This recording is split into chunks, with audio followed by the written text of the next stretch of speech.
Olá, queridos, a paz do Senhor. Que alegria estarmos juntos na nossa penúltima aula deste primeiro trimestre de 2022, lição dos jovens. Hoje nós vamos tratar sobre um assunto que é maravilhosíssimo para a nossa fé cristã. Jesus vence a morte. Eu me lembro que alguns anos atrás eu lecionava no curso de bacharel em teologia da nossa escola, lá pertencente à Assembleia de Deus, em Belo Horizonte, a DBH, e eu fiz uma pergunta na sala de aula. Qual a relevância da ressurreição de Cristo para a nossa fé? E alguns alunos deram diversas respostas e teve um que respondeu: não tem relevância nenhuma. Eu falei: rapaz, você está doido? Você está doido? Falei com ele. Como não tem relevância nenhuma? A própria Bíblia diz que se Cristo não ressuscitou dos mortos, é vã a nossa pregação. E nós sabemos que se Jesus não houvesse ressuscitado, ele seria só mais um mártir, alguém que morreu por uma ideologia. A ressurreição de Cristo, ela vacina, ela autentica a nossa pregação.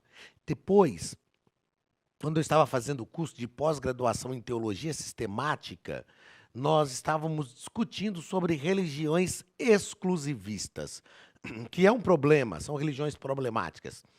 E isso é uma verdade. Aí teve um aluno que falou: mas peraí, o cristianismo não é exclusivista? Aí nós pensamos: O que é uma religião exclusivista? É aquela que ensina que a salvação é só através dela. E aí, ele falou: realmente o cristianismo é exclusivista.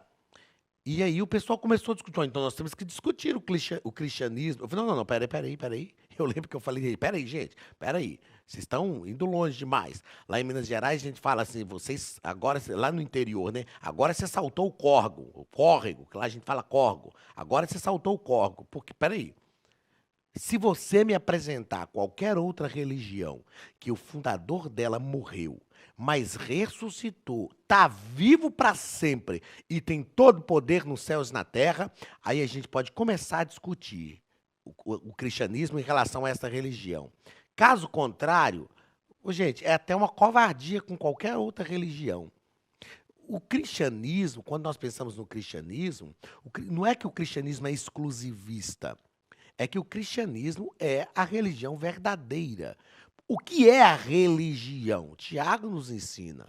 A religião pura e imaculada, a verdadeira religião é esta: auxiliar os órfãos e as viúvas nas suas necessidades, ou seja, atender o próximo, amar ao próximo e guardar-se da corrupção deste mundo. Ou guardar-se da corrupção deste mundo e ajudar os órfãos e as viúvas nas suas necessidades. Isto é a religião verdadeira, com o propósito verdadeiro: religare, voltar a ligação do homem a Deus. E o cristianismo é a religião verdadeira. Não é porque eu sou cristão. É porque o fundador do cristianismo, que foi Jesus, eu já citei em outras aulas aqui, um livro do Bob Bryan, uma análise administrativa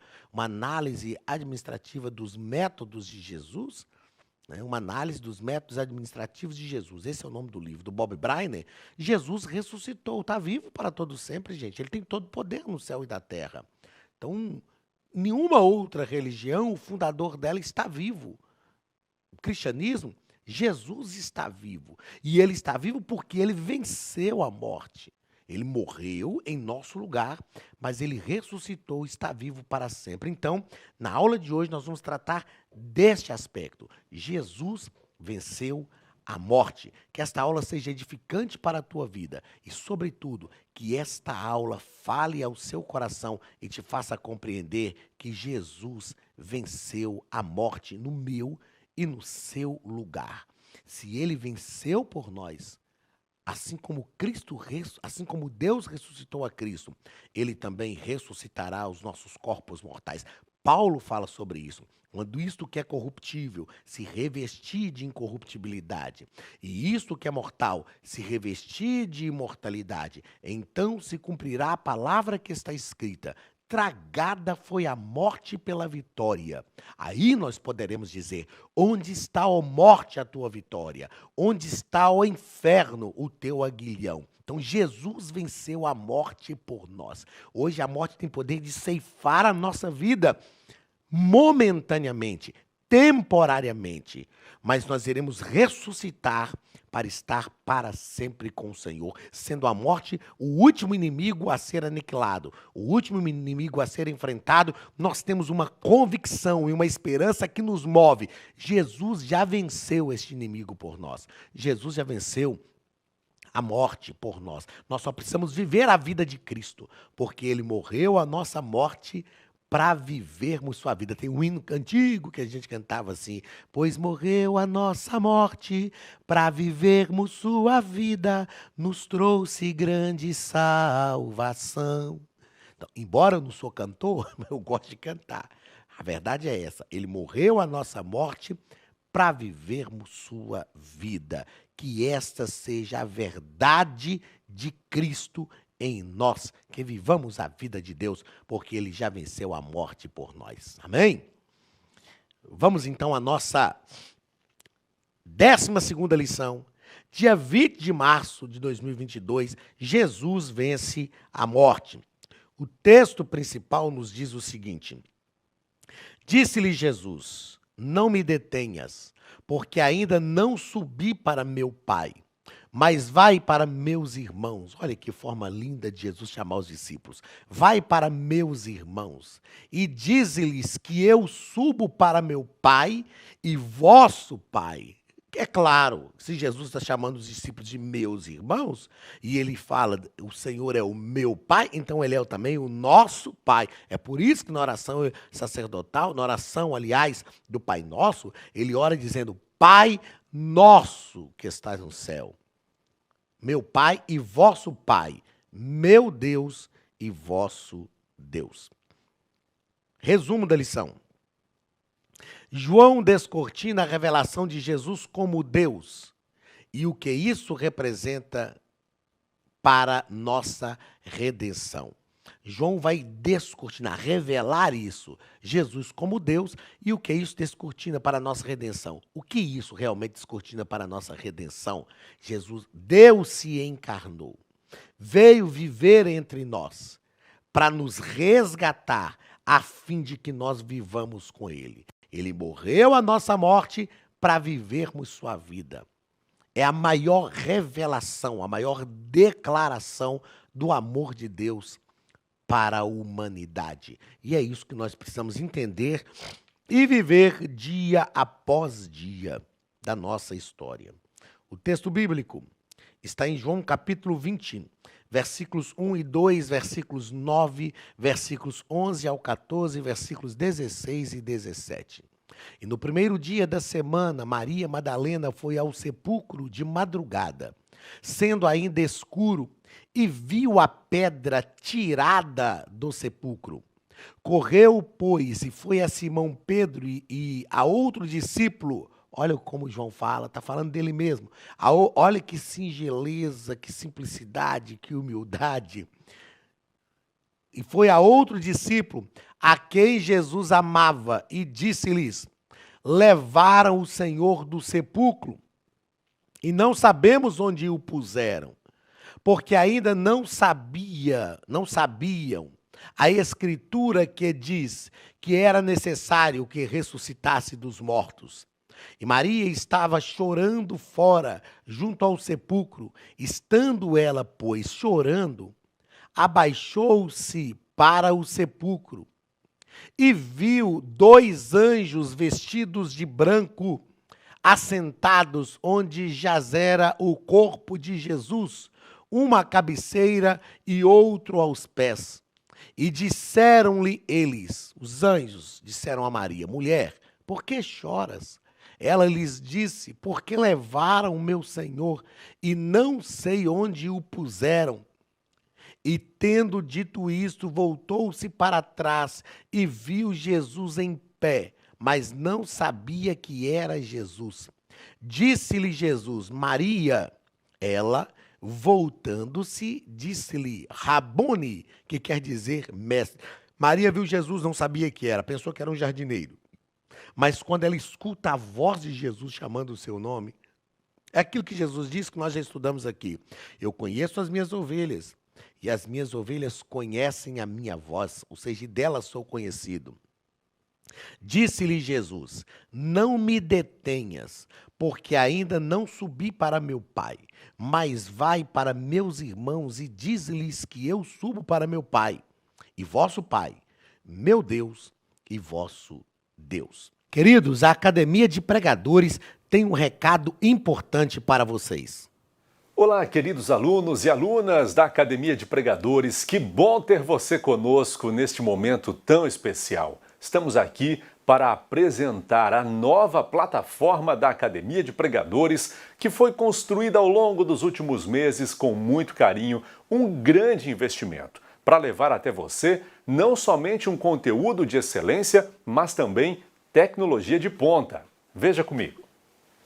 Os cursos estão organizados por trilhas na página principal. Aqui você encontra sugestões, lançamentos, temas específicos e outras categorias.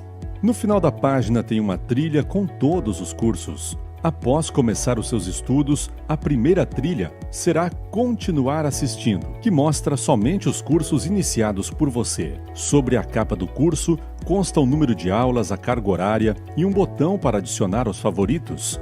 Nesta seta, você pode expandir e ver um vídeo de introdução. Para fazer login, clique no avatar no canto superior direito e insira o seu e-mail e senha usados no cadastro. Caso tenha esquecido a senha, é só clicar neste link, preencher o e-mail cadastrado e a senha será enviada.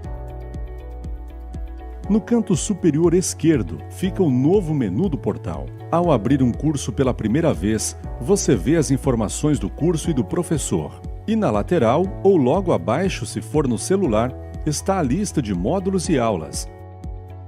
Algumas aulas iniciais podem ser grátis e qualquer pessoa que fizer um cadastro rápido pode assistir. Após se matricular, aqui você vê as aulas concluídas, aulas liberadas ou agendadas. Você pode adicionar os favoritos, dar uma nota ao curso e acompanhar o seu progresso. E se você sair do curso e retornar depois, o sistema vai abrir exatamente a última aula assistida. Se estiver no computador, use esta seta para ampliar a tela. Logo abaixo da videoaula você encontra os links para baixar anexos, como áudio e apostilas. E neste campo em branco, pode fazer as suas anotações enquanto assiste. Depois é só imprimir ou salvar. Quando terminar o curso, clique no botão Emitir meu certificado e ele será gerado automaticamente no mesmo instante e sem custo. Clicando no avatar, você tem acesso ao seu perfil e histórico de pagamento. Em Meus Cartões, pode adicionar um novo cartão de crédito para fazer o pagamento do seu plano. Se você já era nosso aluno e seu cartão não aparece aqui, adicione um cartão na nova plataforma. Então aproveite as novidades e clique em Assine Agora. Escolha um dos planos e tenha acesso a todos os cursos imediatamente. Venha para a Academia de Pregadores, a maior escola bíblica online do Brasil.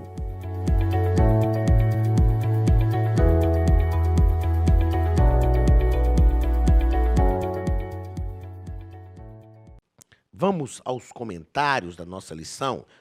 No primeiro ponto, o comentarista vai tratar sobre a conclusão do ministério de Jesus na terra. Primeiro parágrafo, o lava-pés. Jesus lavou os pés dos discípulos. E Jesus faz isto demonstrando aos discípulos o dever que tinham de servir com atitudes humildes, não se prevalecendo jamais de suas posições como líderes espirituais. É interessante que Jesus diz assim, no texto do lava-pés, eu vos dei o exemplo. Jesus está dizendo aos discípulos, eu dei o exemplo para vocês. E depois ele diz assim, assim como eu fiz, fazei vós também uns aos outros. Jesus está falando, eu já tive a minha atitude. Já mostrei para vocês, já ensinei vocês como vocês têm que fazer. Assim como eu fiz, fazei vós também uns aos outros. Segundo parágrafo, as últimas instruções. João passou a relatar as últimas instruções de Jesus para os seus discípulos. E nestas últimas instruções que João passou a relatar, ele vai relatar dois momentos do ministério de Jesus que não tem caráter público. No primeiro, Jesus fala aos discípulos. No segundo, Jesus fala com o Pai. Então Jesus fala aos discípulos no lava-pés, depois vai para o Getsemane e fala com o Pai. E em seguida entrega-se à prisão e à sua morte.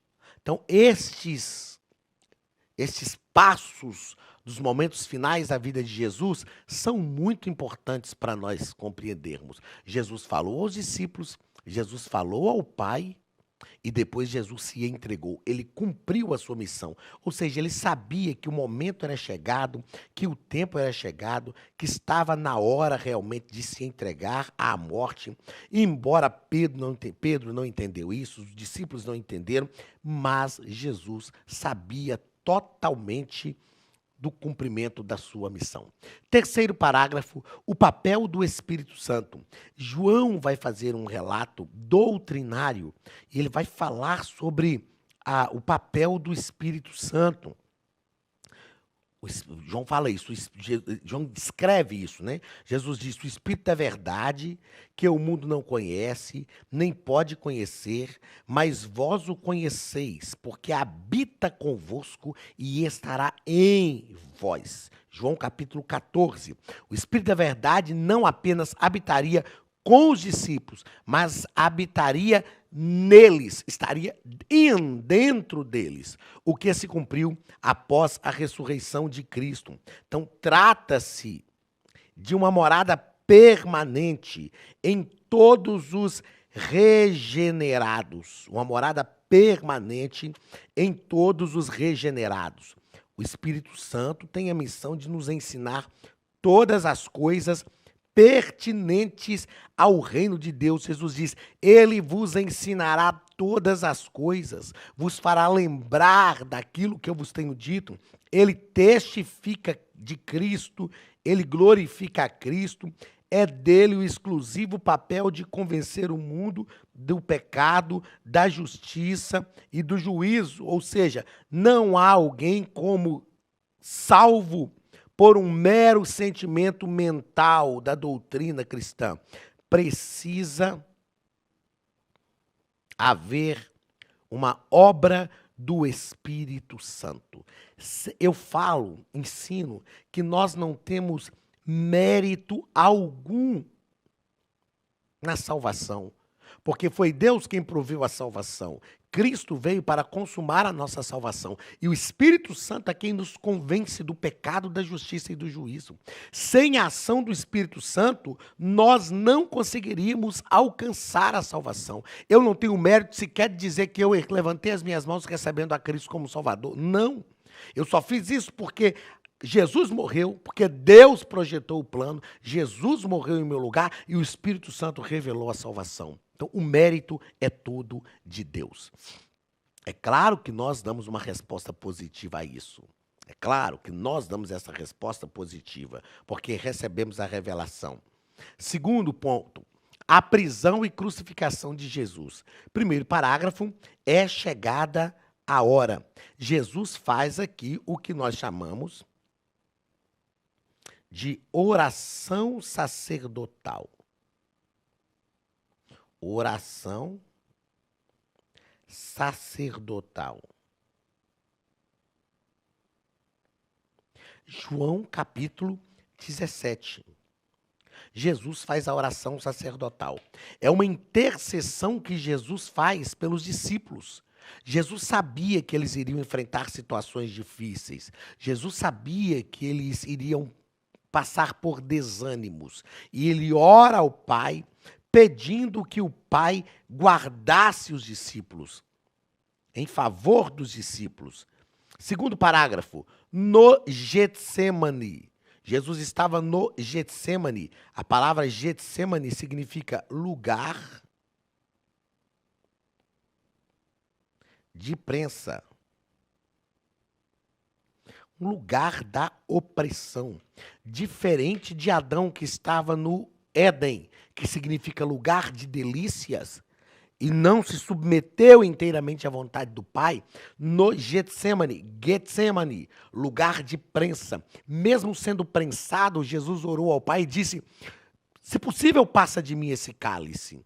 Ele sabia das agruras, das dores que ele já estava sentindo, mas ele ora e fala, todavia, seja feita a tua vontade. Terceiro parágrafo do segundo ponto, preso e crucificado. Pedro não entendeu isso. Pedro arrumou uma espada e levou essa espada para o Getsemane. Eu ministrei na Escola Bíblica de Obreiros uma vez e falei sobre quando lançamos mão da espada. Pedro não era soldado, Pedro era pescador. Pedro deveria estar com a rede pendurada no ombro, não com a espada na cintura. Onde Pedro arrumou aquela espada? Pedro não vivia andando com a espada para cima e para baixo. E eu ministrei sobre isso. Quando lançamos mão da espada, Pedro não entendeu, mas Jesus sabia que a sua hora era chegada. Preso e crucificado, leia depois um livro chamado Um Médico Descreve a Crucificação de Cristo. Nesse livro, um médico fala de maneira clínica sobre a crucificação de Jesus. Porque os cravos, né, na coroa de espinhos, entrando na faca na cabeça de Jesus, o cravo não, né? Porque a coroa de espinhos, porque os espinhos na cabeça, porque os cravos nas mãos, o cravo nos pés, essa situação de estender o corpo. É lindo esse livro e faz a gente compreender questões clínicas da morte de Jesus. Quando Lucas diz que ele suou gotas de sangue, e aí a gente entende que ele era um estresse físico intenso sobre a vida de Jesus por causa da opressão dos pecados da humanidade sobre ele. Ali Jesus estava como homem, sofrendo como homem. E neste livro, um médico descreve a crucificação de Cristo, nós conseguimos ter uma compreensão melhor do Getsemane. Terceiro e último ponto, ele venceu a morte. O curso da vitória, essa vitória decorreu de todo um processo de obediência e entrega que começou com a sua decisão de submeter a encarnação descrita em Filipenses capítulo 2. A nossa vitória passa por um percurso, tem um curso, um decurso, uma história para a gente alcançar a vitória. Depois, no segundo, e esse decurso da vitória, o próprio Paulo fala lá, pelo que Deus o exaltou soberanamente. Ele a si mesmo se humilhou, pelo que Deus o exaltou soberanamente. Segundo parágrafo do terceiro ponto, ressuscitado pelo Pai. Não foi Deus que ressuscitou a si mesmo, ele foi ressuscitado pelo Pai. E Paulo fala que assim como Deus ressuscitou a Cristo, ele também ressuscitará os nossos corpos mortais. E terceiro parágrafo, o valor da ressurreição. Já falamos isso aqui desde o início. Se Cristo não tivesse ressuscitado dos mortos, a nossa pregação seria vã. Ele seria só mais um mártir. O que autentica o cristianismo? A ressurreição de Jesus. Nenhum, você pode estudar qualquer outro fundador de qualquer outra religião, lá no túmulo dele está escrito, aqui jaz os restos mortais de fulano de tal. No túmulo de Jesus, eu estive lá, tem uma placa lá que é significativa, está escrito, ele não está aqui, mas ressuscitou. A mensagem dos anjos a Maria, porque busca entre os mortos aquele que vive. Ele não está aqui, mas ele ressuscitou. Que mensagem gloriosa! Ele ressuscitou. E é esta mensagem que deve promover a nossa esperança. Deus te abençoe. Semana que vem teremos a nossa última aula, onde falaremos sobre para que criais que Jesus é o Filho de Deus. Esta é a mensagem que nós vamos estudar no fechamento do nosso trimestre. Eu te espero aqui na Academia de Pregadores. Um abraço, Deus te abençoe e até a semana que vem, em nome de Jesus. Estude a Bíblia Sagrada de forma simples, pela internet, mas com profundidade. Desvende os mistérios da palavra e transforme completamente seu conhecimento bíblico e sua vida ministerial. Este projeto inovador, inédito em língua portuguesa, reúne alguns dos melhores ensinadores da atualidade para capacitar a igreja e preparar líderes. Já são milhares de alunos em 48 países que estão desfrutando de aulas espirituais e cheias de revelações. Na Academia de Pregadores, você vai encontrar professores que são referência naquilo que falam, preparados para ensinar. Nomes como Elianai Cabral, Cláudio Gama, Alain Prisotti, Napoleão Falcão, Carvalho Júnior, Benhur Lopes, Josué Brandão, Elias Torralbo e muitos outros. Cursos com certificados, reconhecimento e conteúdo de excelência. Tenha acesso ilimitado a todos os cursos pagando apenas R$ 49,90 por mês. Veja as aulas pelo computador, pelo tablet ou no celular, numa moderna plataforma digital, no horário que quiser. Você ainda pode rever as aulas sempre que precisar. Aproveite esta oportunidade e faça parte da Academia de Pregadores, a maior escola bíblica e teológica online.